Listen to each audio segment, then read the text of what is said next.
Vamos abrir nossa Bíblia, Colossenses capítulo 3, de 1 a 4, Barba.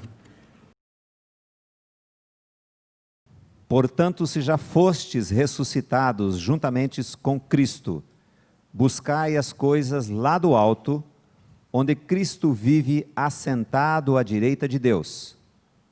Pensai nas coisas lá do alto, não nas que são aqui da terra, porque morrestes, e a vossa vida está oculta juntamente com Cristo em Deus. Quando Cristo, que é a nossa vida, se manifestar, então vós também sereis manifestados com Ele em glória. Agora você prestou atenção por que eu quis trocar a versão? Na primeira versão diz assim: portanto, se já ressuscitastes com Cristo. Apesar de estar com Cristo, o tempo do verbo aí indica uma ação passiva, se já fostes ressuscitados juntamente com Cristo. Porque o próprio Cristo não ressuscitou. Como é que você pode dizer isso, que Cristo não ressuscitou? Não. Cristo não ressuscitou. Cristo foi ressuscitado pelo Pai. É uma ação passiva que ele recebeu. Jesus foi fiel à sua obra até a cruz. Quando ele disse, tudo está consumado, ali consumou a obra de Jesus. Dali para frente, ele não fez mais nada. Ele foi ressuscitado juntamente. Ele foi ressuscitado pelo Pai. E nós fomos ressuscitados com ele. Agora, por isso, pensemos nas coisas que são, busquemos as coisas que são do alto. Vamos orar? Querido Pai, tem misericórdia de nós. E nós só pedimos ter misericórdia porque o Senhor tem misericórdia.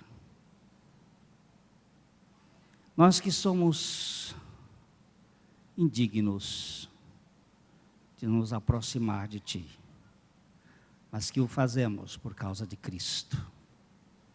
E nesta noite nós te pedimos que Tu abras o nosso coração para receber e para compreender da riqueza de Cristo, da sua pessoa e da sua obra nas nossas vidas. Pai querido, fala conosco, nós precisamos da tua voz. Nós te pedimos isto, no nome de Jesus.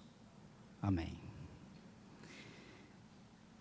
Querido, nós domingo passado estivemos olhando um pouquinho mais deste texto, falando sobre as coisas do alto. As coisas do alto. Ou seja, a realidade do alto.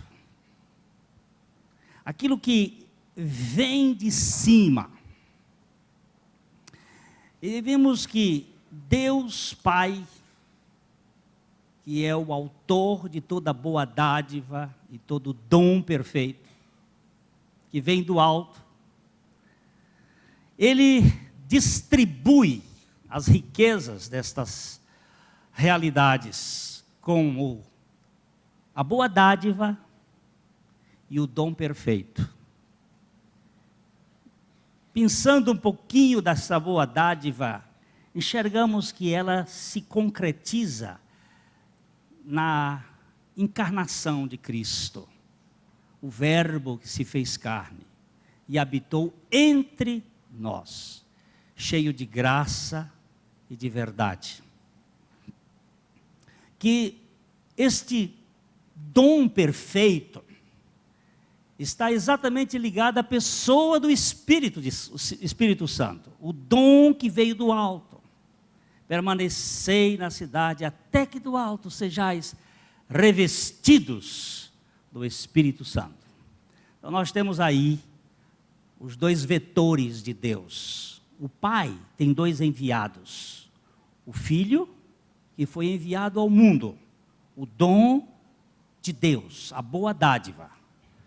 E o Espírito Santo, o presente de Deus, o dom à igreja, para revelar a riqueza de Cristo. Estes dois fazem parte de toda a expressão da dádiva do Pai, que vem do alto. Vimos também que de cima, quando o véu do templo se rasgou de cima para baixo, abrindo o acesso a todos nós entrarmos com cara destampada, sem nenhum véu, no santíssimo lugar pela presença de Deus, ou na presença de Deus, pela obra de Cristo. Nós recebemos vida, a vida que vem do alto, nascer do alto, nascer de cima. E que ao mesmo tempo com o Espírito Santo, nós temos uma sabedoria, diferente da sabedoria deste mundo. A sabedoria que é lá do alto. Nós ficamos ali. Domingo passado, nós não fomos muito mais do que esse ponto. Tiago, capítulo 3. E nós temos aqui, então, um pouquinho para andar a partir disto, nessas coisas do alto, nessas realidades do alto. Eu não estou querendo falar com os meus irmãos sobre um conhecimento esotérico. Coisas do alto não significa coisas de ET. Não significa coisas que estão ocultas em mistérios. Porque o mistério de Deus, onde Ele revelou toda a riqueza da sua graça, foi em Cristo Jesus. Nós já vimos em outras ocasiões os vários mistérios de Deus para a sua igreja. E estes mistérios estão sumariados na pessoa de Cristo, que é a revelação de Deus para nós. Mas aqui Tiago fala, ele começa dizendo no capítulo 3 sobre o problema de ser mestre. E ele diz, não irmãos, não são muitos, não queiram ser muitos mestres entre vocês, por causa do problema da língua. Então ele vai tratar a questão da língua, que a língua é um órgão indomável, que você pode construir um navio, e esse navio obedece um pequeno leme, que um cavalo pode ser governado por uma bride, mas que o ser humano tem um órgão terrível, que pode botar fogo no mundo, esta língua. E aí ele vai falando sobre isto, e depois ele começa a entrar na sabedoria. E ele fala de dois tipos de sabedoria, aqui no verso 13 a 18. Quem entre vós é sábio e inteligente, mostre em mansidão de sabedoria, mediante condigno proceder as suas obras. Se, pelo contrário, tendes em vosso coração inveja amargurada e sentimento faccioso, nem vos glorieis disso, nem mintais contra a verdade. Esta não é a sabedoria que desce lá do alto, antes é terrena, animal e demoníaca. Pois, onde há inveja e sentimento faccioso, aí há confusão e toda espécie de coisas ruins. A sabedoria, porém, lá do alto, é primeiramente pura, depois pacífica, indulgente, tratável, plena de misericórdia e de bons frutos, imparcial, sem fingimento. Ora, é em paz que semeia o fruto da justiça, para os que promovem a paz. Tiago começa falando aqui de dois tipos de sabedoria. Disse que existe uma sabedoria que gera facção. E esta palavra me chamou muita atenção. É uma palavra grega, eritheia. Eu fui mexer um pouquinho com essa palavra, gera facção, e ela está ligada ao preço do pagamento da diária do jornaleiro. O que gera facção? Então nós precisamos agora dar um pouquinho de andança aqui nesse ponto. Existe uma sabedoria humana que produz 2 pontos tremendos. Ele diz aqui: inveja amargurada. No domingo passado eu falei sobre a questão da admiração e da inveja. Elas são muito próximas, mas a admiração presta um preito de reconhecimento àquele que você tem essa admiração. E a inveja, ele solapa, tenta destruir. O adorador diante de Deus, de Jesus Cristo, ele se prostra, ele tira suas coroas, ele se coloca diante do trono e joga suas coroas perante o trono e presta um culto. Mas aquele que tem inveja, é o caso, por exemplo, de Lúcifer, que tem inveja de Cristo, e toda a sua perseguição neste universo é contra Cristo. Que seria uma espécie de alter ego dele, que ele não pode entender como é que aquele cordeiro que se esvazia recebe toda a glória. Aquele que morre e vai para uma cruz horrenda, um sacrifício, é agora cercado dos 4 animais e dos 24 anciãos e de uma miríade incontável de adoradores que se prostra diante dele para adorar. Esta inveja amargurada, que é o espírito da serpente no Éden, gerando então a facção, o partidarismo, aquelas coisas que racham o átomo, que seria uma coisa indivisível, e agora está partido, está esquizofrenizado. Como é que nós vamos entender isto? Vamos de novo voltar um pouquinho atrás. Depois a gente não tem muito tempo, mas vamos um pouquinho. Vamos para o Evangelho de João. Vamos para o capítulo 3. Lembra-se que eu falei no domingo passado sobre a provocação que fizeram com João. João, aquele que estava batizando além do rio e tal, aquele que estava lá contigo, ele também está batizando, está tomando seus discípulos. Isto é, tentando emprenhar os ouvidos de João de um sentimento de partidarismo e de facção, mexendo com o orgulho. E João disse, olha, convém que ele cresça e que eu diminua. Aquele que veio do alto é maior. Então ele diz aqui, a partir do verso 31, uma coisa muito especial para nós. Quem vem das alturas certamente está acima de todos. Quem vem da terra é terreno e fala da terra. Quem veio do céu está acima de todos e testifica o que tem visto e ouvido. Contudo, ninguém aceita o seu testemunho. Guarde bem esse texto aqui, queridos. Quando o apóstolo Paulo faz uma comparação sobre o engano, lá em 2 Coríntios, ele diz assim, eu temo que assim como a serpente enganou a Eva com a sua astúcia, que assim vocês também se apartem da pureza e da simplicidade que são devidas a Cristo. Ele diz assim, se outro vier e pregar um Jesus que não é totalmente diferente, não é um heteros, é um alós.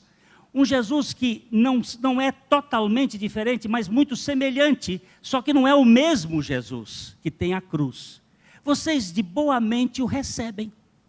Ele está falando do anticristo, que tem muita semelhança, mas não é igual. Porque ele não tem o princípio básico da fé, do aquele que tinha humildade e mansidão de coração. Que é o veneno do pecado. Aquela ideia da inveja amargurada. Então ele está falando aqui, que este que veio do céu, não é compreendido, não é entendido na terra. Porque ele fala das coisas do céu. Mas ninguém entende o que ele está dizendo. Ele diz aqui é muito claro, e testifica o que tem visto e ouvido, contudo, ninguém, olha, preste bem atenção, aceita o seu testemunho. O testemunho de Cristo não é aceito pelo homem natural. Se não houver um milagre neste homem, ele não vai aceitar o testemunho de Cristo. Não há condições. E aí ele diz assim, continua, Valdir.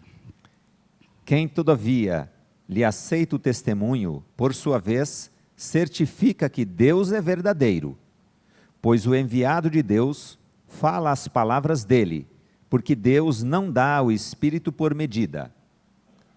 O Pai ama o Filho e todas as coisas tem confiado às suas mãos.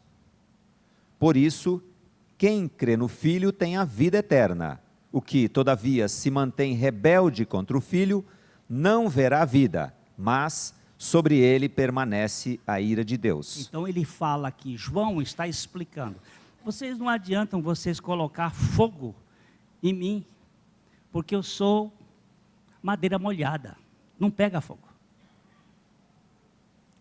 Não adianta vocês quererem fazer fusga aqui, porque é ele que merece toda a glória.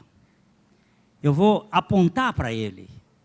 Ele é que fala as coisas. Mas o problema é que o conhecimento dele não é compreendido. Não é compreendido. Vocês se lembram que uma vez Jesus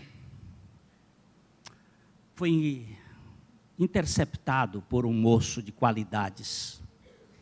E aquele moço fez uma pergunta para ele. Ele fez um tratamento muito bonito. Bom mestre, o que eu farei para herdar a vida eterna? E o Senhor Jesus então faz uma observação. Por que você está me chamando de bom? Bom é só um, que é Deus. E aí foi uma conversa assim, bem coloquial, mas bastante séria. Ele disse, você cumpre os mandamentos? Ele disse, quais? Aí Jesus deu uns mandamentos lá, não matarás, não adulterarás, não farás, não furtarás. Não... Ele disse, tudo isso eu tenho feito desde a minha tenra infância.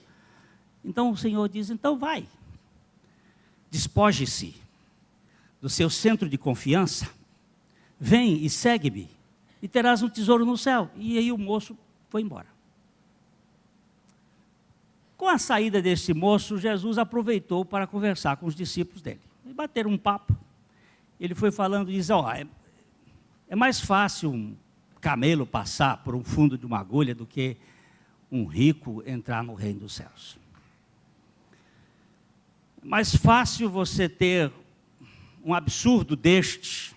Aí vem todas as explicações, que o fundo da agulha, aquela portinha que existe lá, em coisa, só passava uma ovelha, um camelo para passar naquele lugar, pode ser o que for.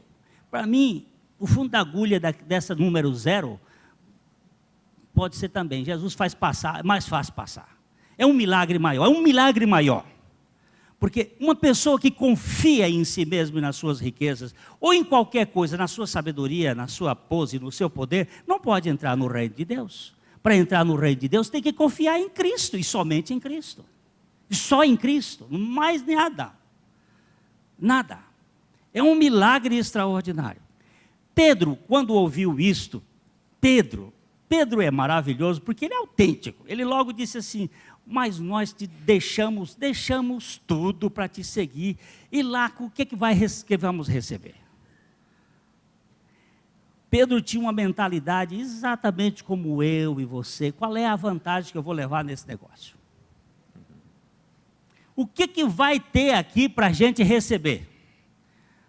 Aí Jesus disse: Pedro, olha que Pedro não deixou muita coisa não, um barco velho lá e mais umas coisinhas, mas ele estava querendo saber. Jesus disse: olha, aquele que não deixar pai, mãe, mulher, irmão, alguém disse que o melhor é deixar a mulher aí da coisa, não é?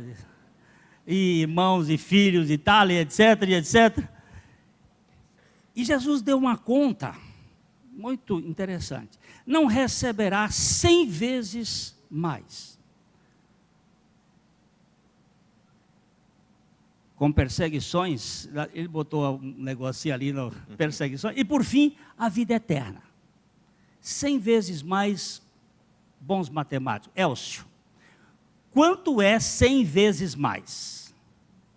Percentualmente falando. 10.000%. Olha que Jesus era judeu. Judeu normalmente dá o juro de mercado. E olha lá, quando é para pagar o banco dele, é caro. Mas quando é para devolver o juro é pequenininho. Ele disse: eu não vou ficar devendo nada a ninguém. Se você deixou tudo, você vai receber 10.000%. Eu quero saber qual é o rendimento de alguma coisa que dá 10.000%. Quando dá 100%, você já está... Investiu 1.000, recebeu 2.000? Opa!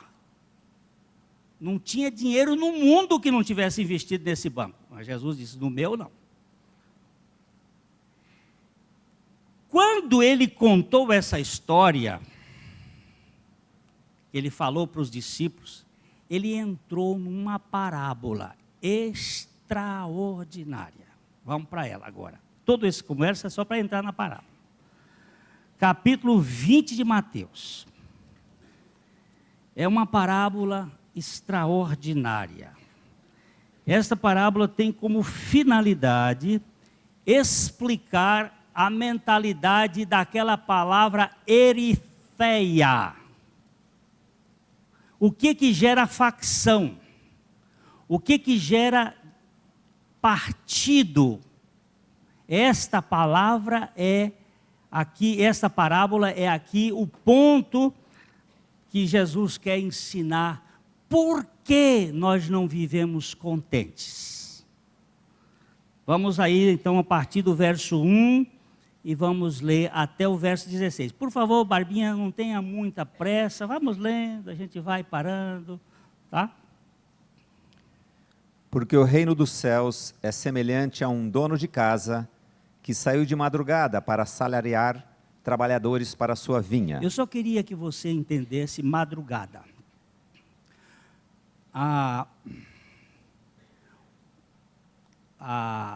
O processo de trabalho em Israel começava da primeira hora, 6 horas da manhã, e ia até a hora 12ª, 6 horas da tarde. Então, é um período de 12 horas de trabalho. Ele sai de madrugada, que é a hora da misericórdia. É quando a misericórdia acorda. Tudo de noite fica quieto.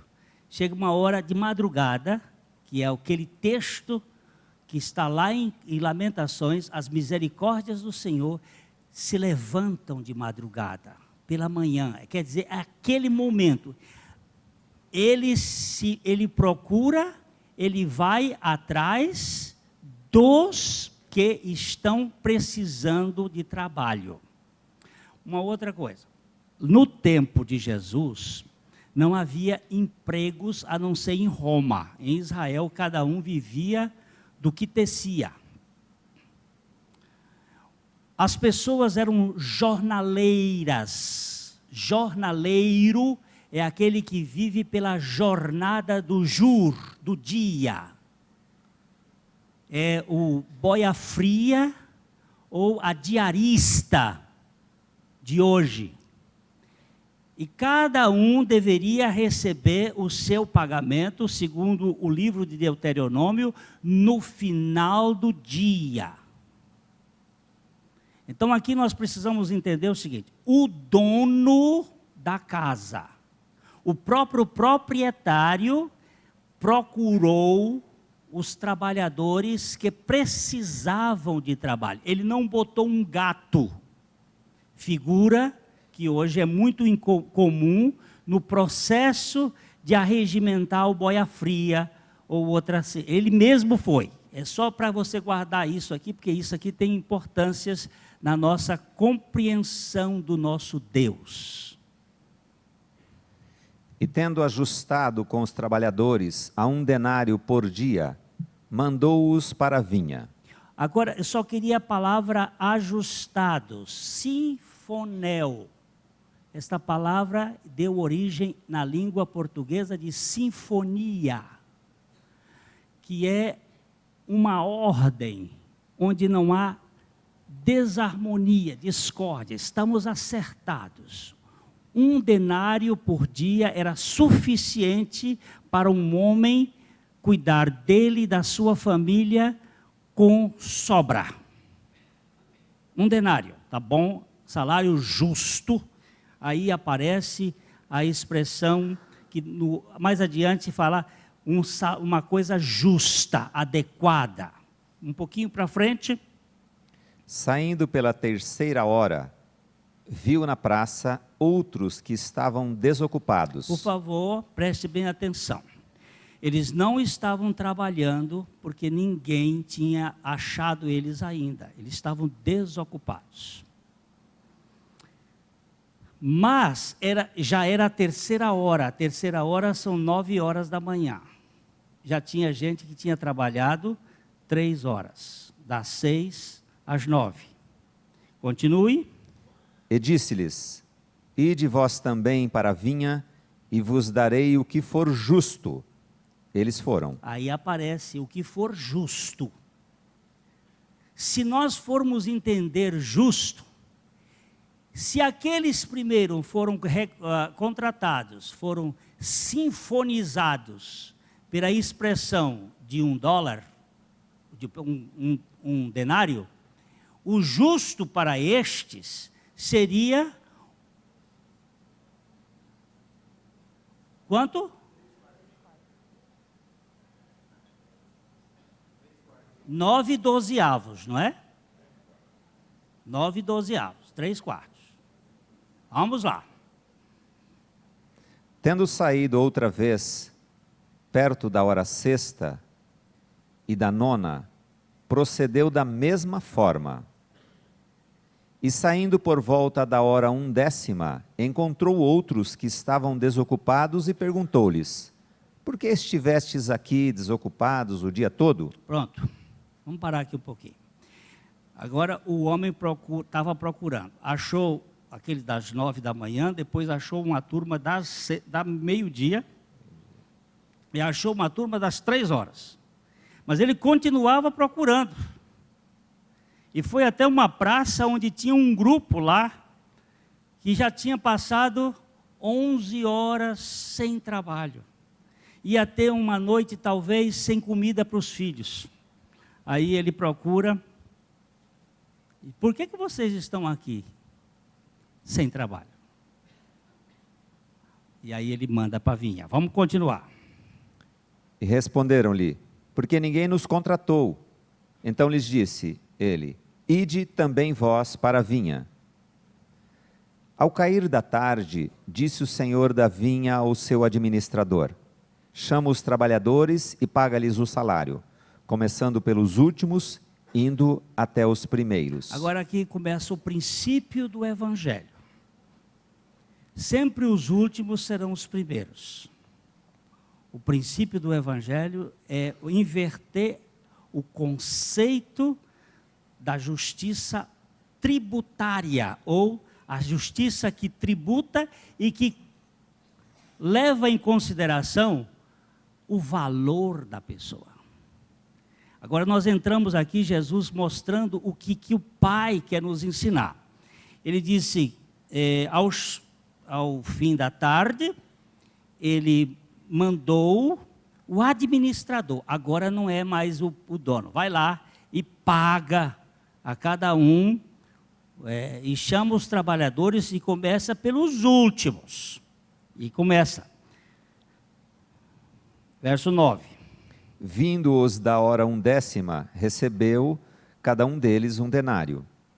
Ao chegarem os primeiros, pensaram que receberiam mais. Porém, também estes receberam um denário para cada um. Quanto foi que ele contratou? Um denário para o primeiro. Não foi? Foi um denário para o primeiro. Mas agora, porque ele pagou um denário para aquele que trabalhou apenas 1 hora, não é justo. Não é justo. E se você está achando que não é justo, você tem a mesma mentalidade deles. Eu também tinha. Só recentemente que o Senhor está me mostrando uma coisa. É aqui que leva o problema da disputa. Com que justiça que vocês querem trabalhar? Com a justiça retributiva ou com a justiça imputada? O problema do eritheia, da facção, é que tem gente que tem mais tempo, é que tem gente que tem mais condições, é que tem gente que tem mais poder, e não se baseia na graça de Deus. Jerry Bridges conta uma história de uma universidade em que o professor, no dia, toda a classe tem uma curva de Gauss. Ela tem o primeiro desvio padrão, que é composto daqueles excepcionais, alunos maravilhosos, fazem tudo bem feito, são alunos caprichosos, alunos que são nota 10. E tem aquele último, quarto desvio padrão, que é daquela turma do bagunceiro, faz na última hora, estuda, né? E no meio está a pardacenta multidão dos normais. O professor deu curso, final do curso, uma prova, lógico, na prova vai aparecer a característica da curva. E um dia o professor foi lá, pregou na parede as notas dos alunos. E todos foram aprovados com nota máxima. Você sabe o que deu, não sabe? Os malandros saíram, opa! E os executivos, não é justo. Isso não é justo. Nós suamos, nós batalhamos, tivemos a mesma nota que eles. Ninguém aceita isso. Ninguém. Afinal de contas, esse é o problema do amigo Jó. Esse é o problema do Glênio. Esse é o problema da humanidade. Nós não aceitamos aquele que vem do céu e traz uma mensagem de graça. Eu estava falando para minhas filhas, eu não consigo crer na graça. Eu não consigo crer na graça.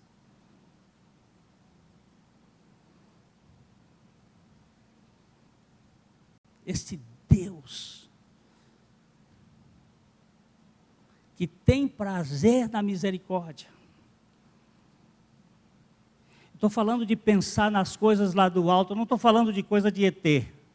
Eu estou falando de um Deus que se encarnou para revelar o que é a graça de Deus para indignos e falidos.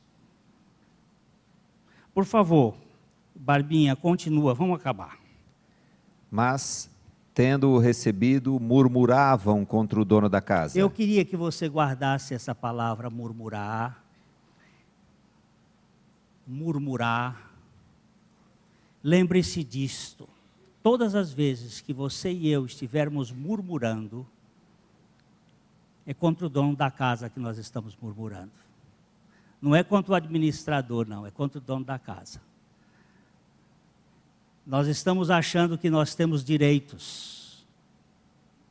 O povo de Israel fez isto, a igreja fez isto, nós fazemos isto, nós murmuramos.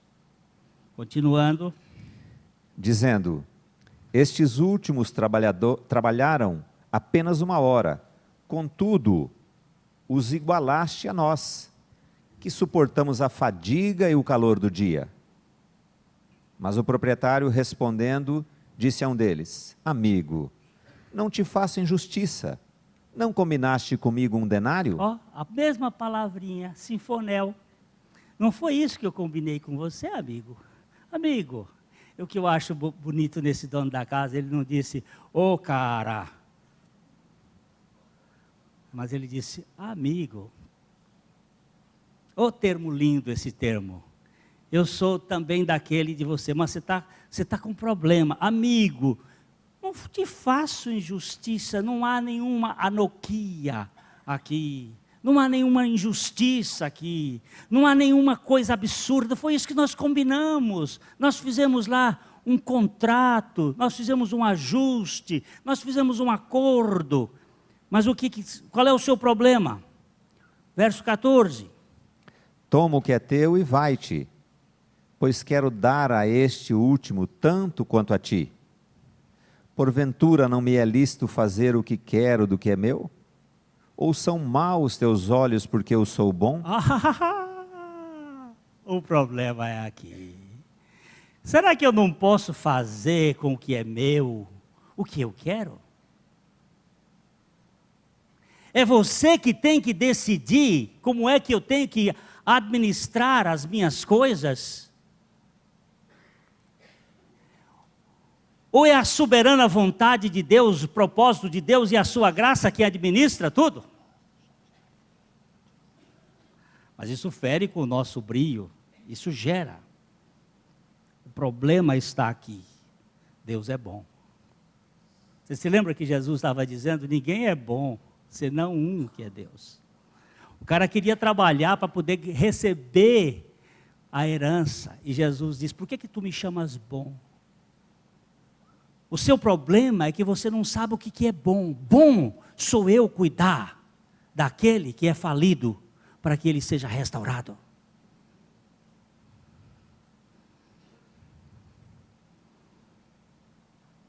O Evangelho é o assunto mais elevado que existe no mundo.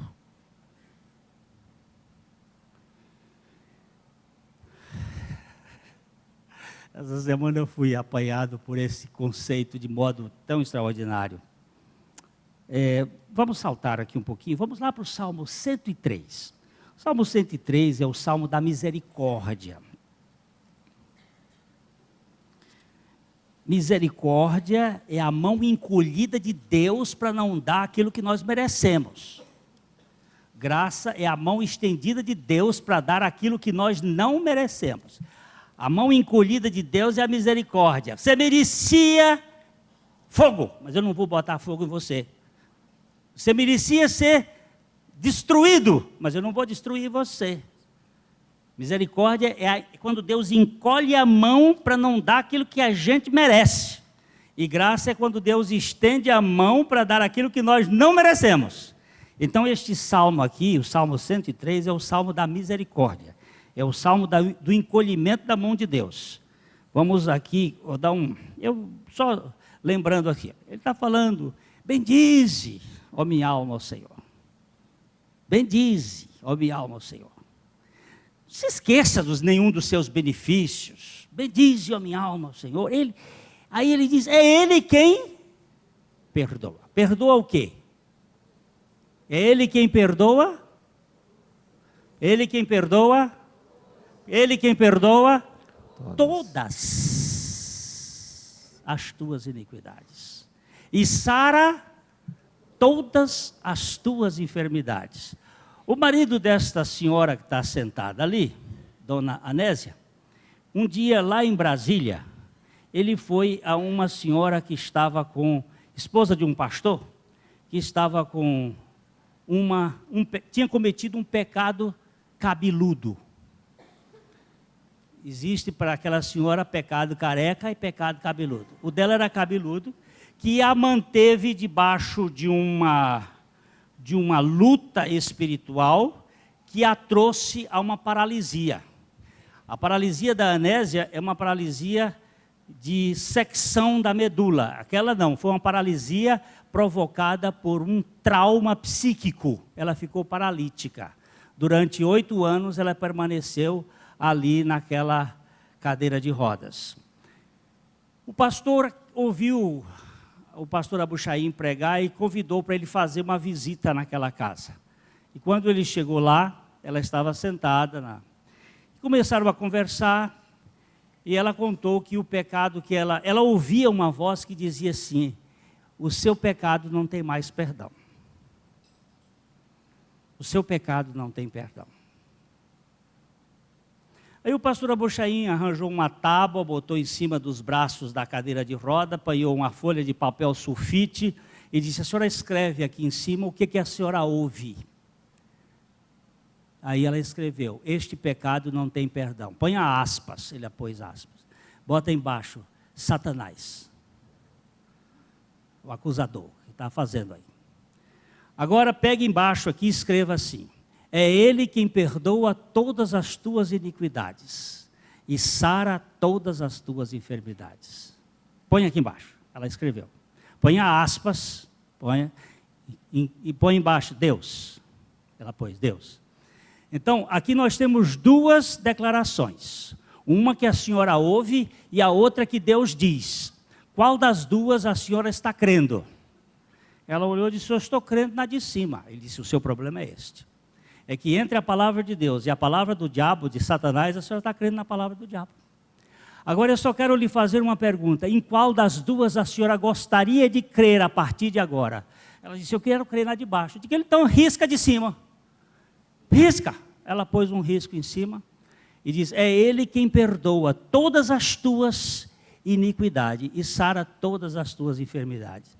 De repente a mulher virou, começou a ficar em pé e disse, eu estou curada, eu estou curada. Aí o pastor Abuchaim disse, perfeitamente, a palavra de Deus foi enviada e você foi curada por ela. Também não há nenhum, não é agora eu tenho poder. Não, é Deus que cura. Ele enviou a sua palavra e os curou e livrou-lhes de tudo que lhes era mortal. É a palavra de Deus, é a verdade de Deus.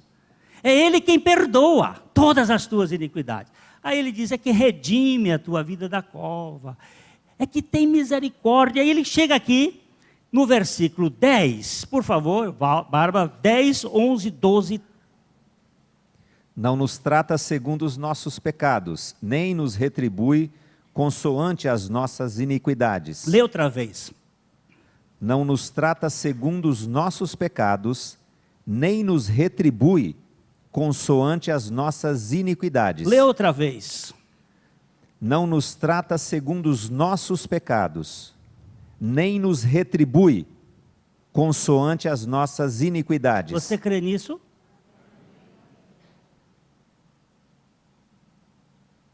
Verso 11.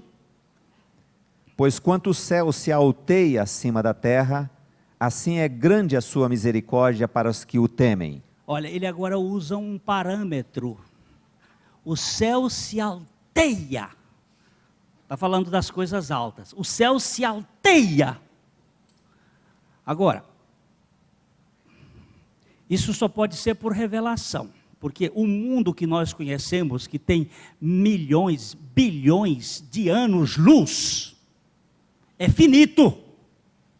E acima deste universo finito, existe um céu dos céus que se alteia. Assim é a sua misericórdia. Mas agora vem o problema, meu irmão, vem a coisa que me pegou. O verso 13, o verso 12. Quanto dista o Oriente do Ocidente, assim afasta de nós as nossas transgressões. Aqui que está o negócio. Eu nunca tinha observado isto. Eu falei com meu filho, filho, qual é o tamanho da circunferência da Terra? Uns dizem 40 mil, outros dizem 44 mil, outros dizem 36 mil. Tem uma série de afirmações. Quanto dista o Oriente do Ocidente? Aí alguém diz assim, 22 quilômetros. 22 mil quilômetros. Outros dizem, não, 18 mil quilômetros. Vamos dizer, 22 mil quilômetros. Não. A distância do Polo Norte ao Polo Sul pode ser esta, mas do Oriente para o Ocidente, você nunca chega lá. Entre o Polo Norte e o Polo Sul, quando você chega no Polo Sul, você chegou no Polo Sul. Mas entre o Oriente e o Ocidente, você nunca chega no Ocidente. Por quê? Porque o Ocidente é com relação ao Sol. É uma medida em relação ao Sol. Você sai do Ocidente para o Oriente, ou do Oriente para o Ocidente, e você vai, quando você chega aqui, você ainda está no meio do caminho? Não, você não começou aqui, é o Ocidente, o Oriente está lá na frente. O Oriente está aqui, o Ocidente está lá. E sempre você nunca vai encontrar o Ocidente. Só existe com relação, você diz assim, a Europa fez uma divisão. A Europa fez uma divisão aqui. Ocidente e Oriente, porque foi cultura europeia. Mas não existe Ocidente em relação à Europa. Ocidente em relação ao Sol. Ao movimento do Sol. O Sol nasce e o Sol se põe. Onde é que você chega? Sempre que você chegar no Ocidente, ali já é o Oriente. É o Novo Oriente. E você nunca chega no ponto. Ele não disse entre o Polo Norte e o Polo Sul. Entre o Norte e o Sul, mas entre o Ocidente e o Oriente. Não faça referência aqui na Terra. Oriente na Terra não existe. Oriente sua vida pelo Sol, e aí você vai descobrir que nunca você chega. Ou seja, o que ele quer dizer é que ele afasta de nós que nós nunca conseguimos alcançar os nossos pecados. Isso é graça. É graça. O que é pensar nas coisas lá de cima? É pensar naquele Deus que não contabiliza, que não nos trata segundo os nossos pecados. O que gera problemas e disputas? É você comparar, você não merecia o mesmo que eu mereço. Facção. Aí você vai encontrar o adorador dizendo assim, meu pai, como foi que o senhor me achou?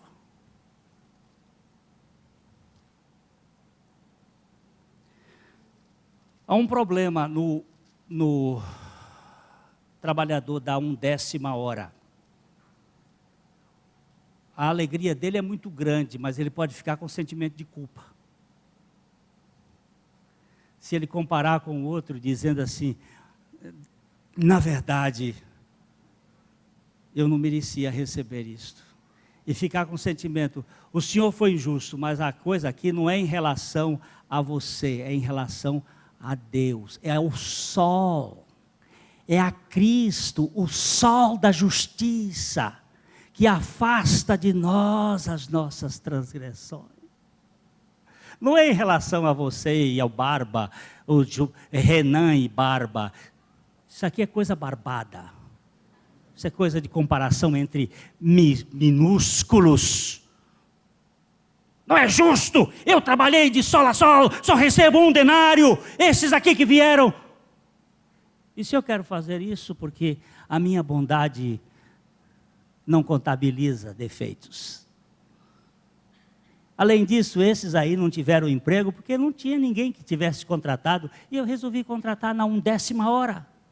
Você é trabalhador da primeira hora ou é trabalhador da 1/10 hora?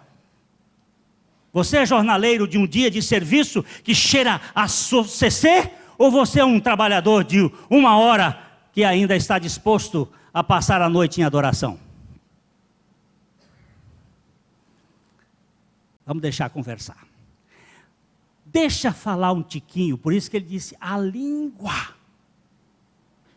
Não seja mestre muito de vós. A língua vai denunciar. O que a língua vai denunciar? Água salgada e água doce da mesma fonte? Não é possível. O adorador vai dizer, meu Deus, me achou. Eu que sou o pior. E me deu o seu reino. O legalista diz, foi uma grande virtude para ele me ter. Mas ainda tem que me pagar algumas coisas. Oh, irmão.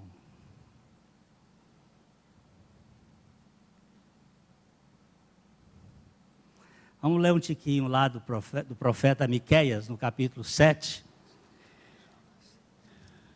Eu queria que você achasse seu pecado aí na volta do Oriente para o Ocidente, para ver se você pega no rabo dele.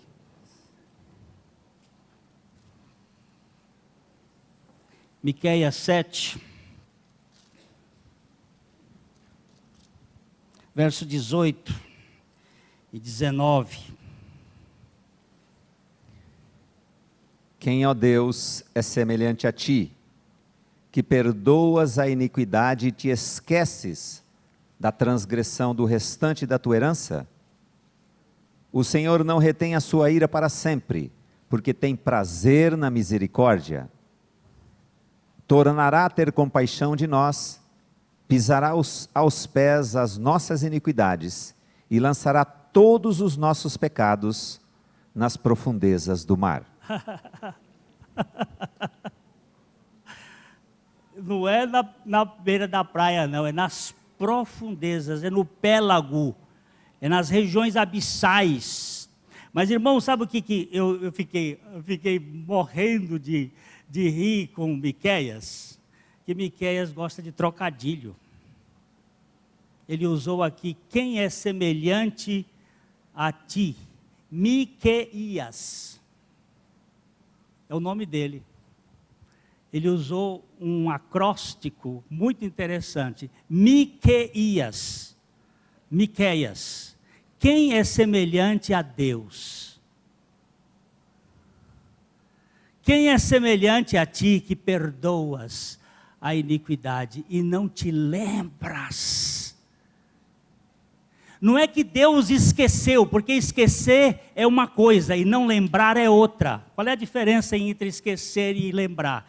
Dr. J. Adams faz uma boa expressão disso. Esquecer é amnésia. É coisa que acontece com velho e criança. Criança esquece mais do que velho. Esquecer. Não se lembrar significa não levar em conta. Isso não é assunto mais que eu vou contabilizar. Ele não se lembra, porque já houve alguém que pagou esta conta. Ele é bom para comigo. O que é pensar nas coisas lá do alto? É saber que você foi alforriado e que não há nenhuma lei mais que possa lhe fazer escravo. Amém. Você está eternamente livre para a glória de Deus. Irmão, quem é semelhante a ti, que perdoas, não se lembra, e lança nas profundezas do mar? Onde estão os seus pecados? Estão correndo aí, nessa Ele afasta como o Oriente do Ocidente, nunca posso alcançar. E depois ainda joga nas profundezas do mar, onde ninguém acha. Ainda tem. O que eu tenho que fazer de reprimenda contra esse Deus? Porque Ele fez isso comigo e fez isso com John Newton. Quem era John Newton? Vamos usar um do passado. Quem era John Newton? Um comprador de escravo que ia para a África, comprava escravos, vendia na Europa, ficou rico, milionário. E um dia, numa viagem que ele vinha da África, o navio foi açoitado e ele ficou agarrado numa tábua, na voragem do mar por 2 ou 3 dias, até que foi salvo da voragem do mar, mas enquanto estava no mar, ele entregou a vida a Jesus Cristo. E escreveu uma das lindas letras que nós cantamos aqui na nossa igreja de vez em quando. O hino mais cantado no mundo. E eu tenho um filme deste hino, contando a história dele. Estava uma banda de música, de rock, em Wimbledon, tocando e cantando. E aquele polvaréu pulando e gritando. Aí terminou o show. Quando terminou o show, Jess Norman, aquela cantora negra, aquele soprano extraordinário, vestida com uma roupa lá embaixo, ela entra cantando. E isso foi feito como um trabalho de massa, para ver como é que funcionava. E ela entra cantando este hino de John Newton, Amazing Grace, a graça eterna de Jesus, que veio me libertar. A mim, tão grande pecador, ó graça singular. E ela começa a cantar, e aquela turma que estava lá pulando, começa a procurar. O que é isso? Nós estamos no meio do rock and roll, é pedras rolando. Mas de repente vem um amazing, maravilhoso, graça. E vem vindo, e ela começa a cantar, e eles começam a procurar. E daqui a pouco você vê nos lábios daqueles moços ingleses, que tinham sido criados em igrejas ou em casas de evangélicos ou de cristãos, que acostumados a cantar, começam a solfejar o Amazing Grace. E ela então começa a cantar, e vem a luzona e bota em cima dela. E aí você vê, de pulos para lágrimas, rolando pela face daqueles moços, a graça, o único instrumento capaz de quebrar a inveja facciosa e tirar o peso, a graça. Tem o que para falar?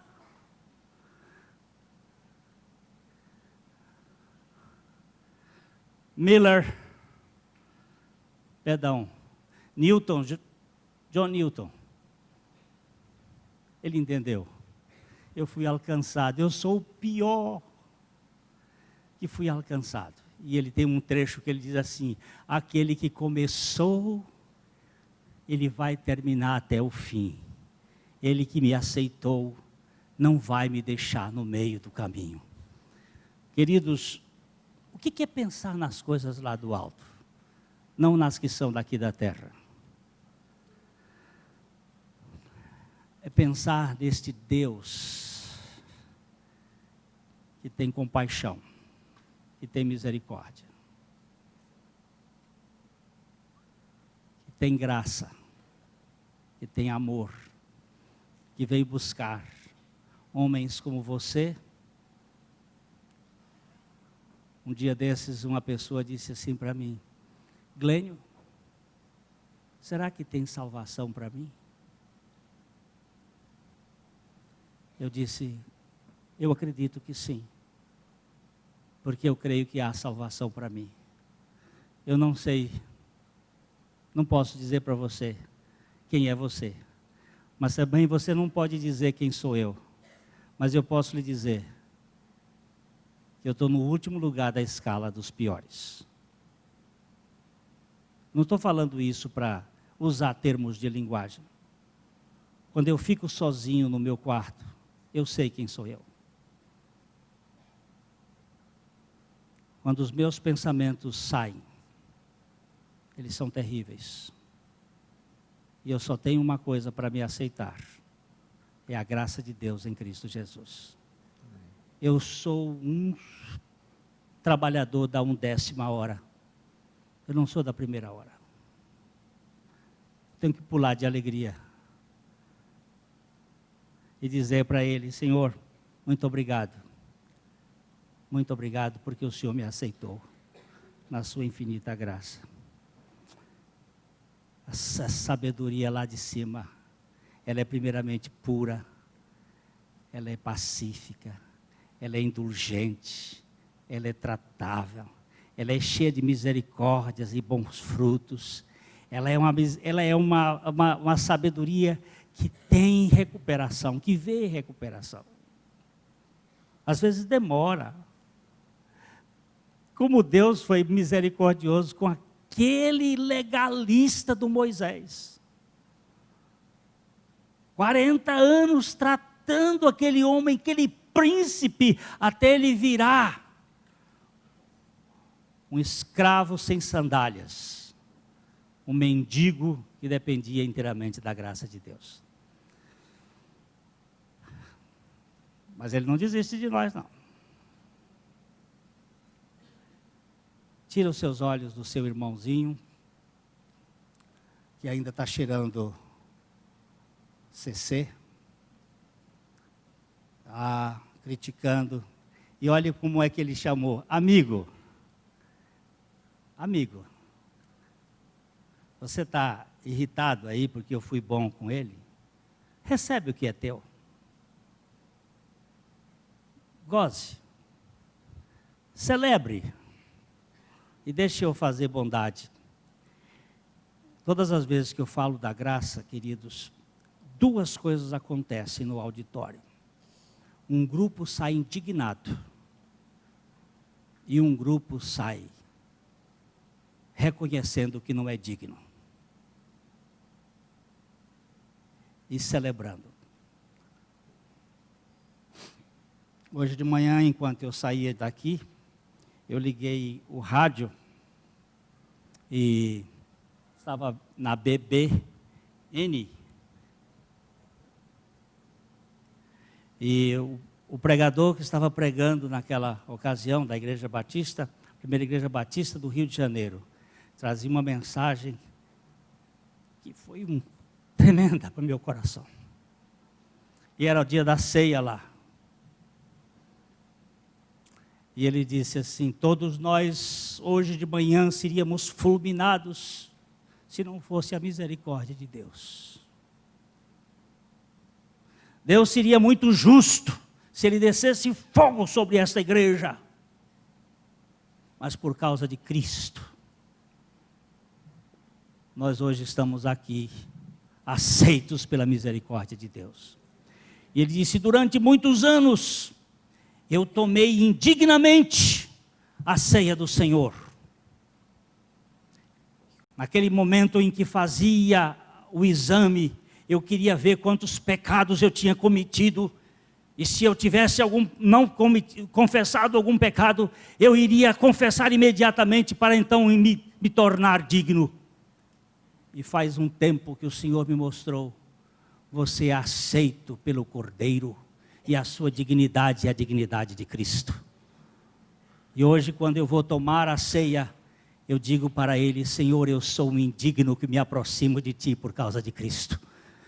E vou continuar eternamente indigno, mas vou Te adorar por toda a existência e pela eternidade, porque toda a dignidade que o Senhor tem, a mim, é em Cristo Jesus. Pensai as coisas lá do alto.